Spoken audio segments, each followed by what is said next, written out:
Everyone, welcome back to Yassin Innovations channel. This is a channel whereby you are going to get all notifications on financial literacy, education, creativity, innovations, and investments. So today we have a Muslim leader, Dr. Hassan Kinyua, and we want to know more about politics because many people have that notion in mind that politics in Islam is prohibited, but we want to understand how does this go by the proofs of the Hadith and the Quran. Maybe welcome, Dr. Hassan Kinyua. Muslims are watching us, and they are the ones who have requested this that they need to know, because maybe someone maybe is in need of engaging in politics, but they don't have that knowledge that maybe politics is prohibited or not in Islam, and they don't want to engage themselves maybe in sins as they may quote it. How do you say about this? Thank you so much, Brother Yassin Mugambi, and we highly thank Yassin Innovations.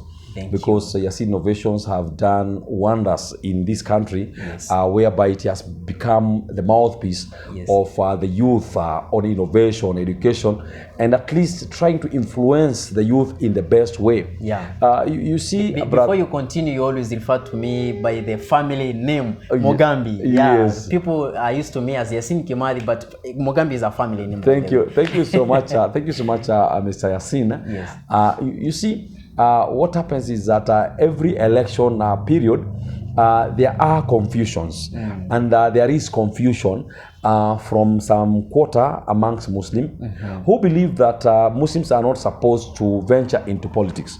They are there. I don't want to mention names, but some of them died, some of them were assassinated because of one reason or another, but many others call upon Muslims not to engage in politics, and that is a very dangerous move, because if Muslims in Kenya think that they cannot engage in politics, then they are becoming ignorant, because Allah subhanahu wa ta'ala in the Holy Quran told us, وَلَا تَنْسَ نَصِيبَكَ مِنَ الدُّنْيَا وَأَحْسِنْ كَمَا أَحْسَنَ اللَّهُ إِلَيْكَ وَلَا تَنْسَ نَصِيبَكَ مِنَ الدُّنْيا. Do not forget your portion of life of this world.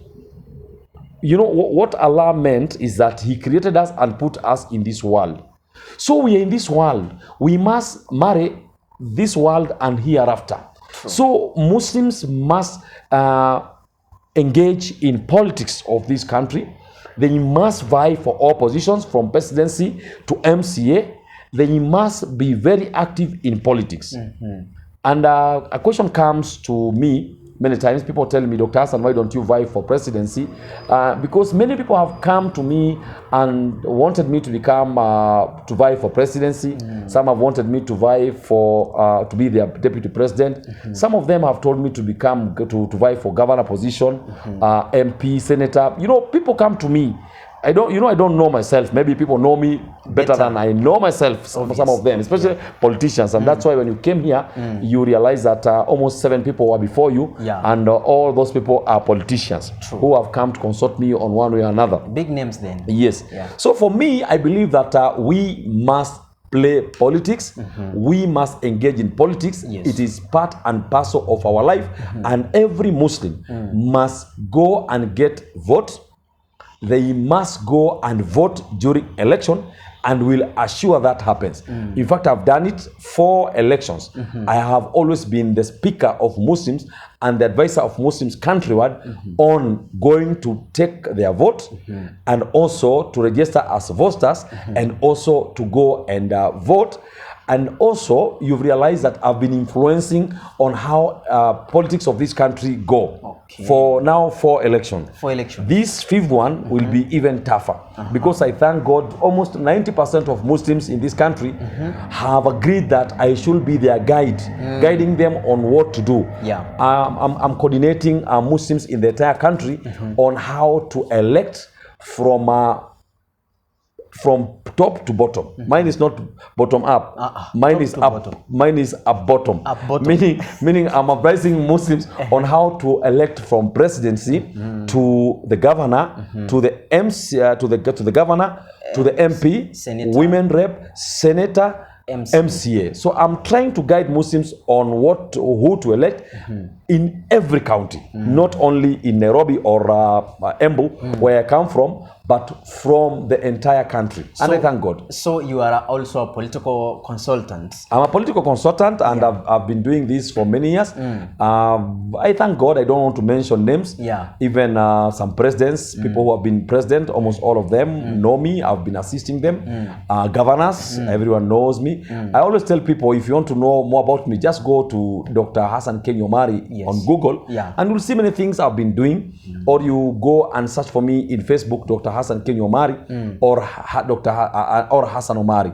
So many of these things, people will see them, and I always try my level best to guide people to elect people who meet the qualifications of chapter 6 of the Constitution of Kenya on leadership and integrity. If someone doesn't meet that qualification, please don't elect them. If there's anyone who was impeached because of being a corrupt governor or senator or anyone, please, Kenyans, don't go and cast your vote for those people. Why are we bringing criminals back to our leadership positions who are not even cleared by the courts? Let the courts clear them before they come to us.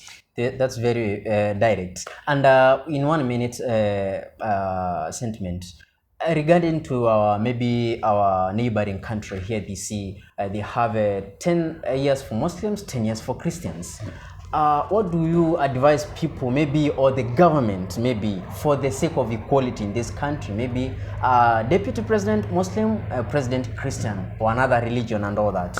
How do you advise the government? Thank you so much, Brother Yassin Mugambi. I'm calling upon all aspirants. You know, you cannot tell the government. These things are done, either we tell the parliament to make a law which will see that happen, which is not very easy. But you know, in Tanzania, it's also not, in Tanzania, it's not law. It is gentleman's agreement that if a president is Muslim, the deputy president should be a Christian. If the president is a Christian, the deputy president should be a Muslim. And this is what Kenya must do. It must do. So I think because of how things have been planned in 2022, but we still have time, we can push to see any of the candidates having a Muslim as a deputy president. But if that doesn't happen, then we want to know from the government, when you want to become a president, what are you planning for Muslims? Muslims, you are very many. Too many. You know, Brother Yassin, in Kenya, we have more than 7 million Kenyan voters. True. I know some people lie to us that we are few, but we have votes. More than 7 million. Yes, people. We have more Muslims. than 7 million Muslim voters. And out of those, we have almost 60% of them coming from up country. Because every time we talk about Muslims in Kenya, the challenge has been the government always think of coast and northeastern. The government must know from today that Muslims from up country are more in number than Muslims combined coast and northeastern. So when the government is giving out positions, especially in 2022, let them make sure that up-country Muslim names are seen in cabinet, up-country Muslim names are seen as nominated MPs, senators. We want to see them as PSS. We want to see them as nominated, all nominated positions. We want to see up-country Muslims. We want to see Muslims, but even as we see Muslims, we also want to see our color in those positions. That's the message. We say goodbye for now, but don't forget to subscribe. Until next time, goodbye.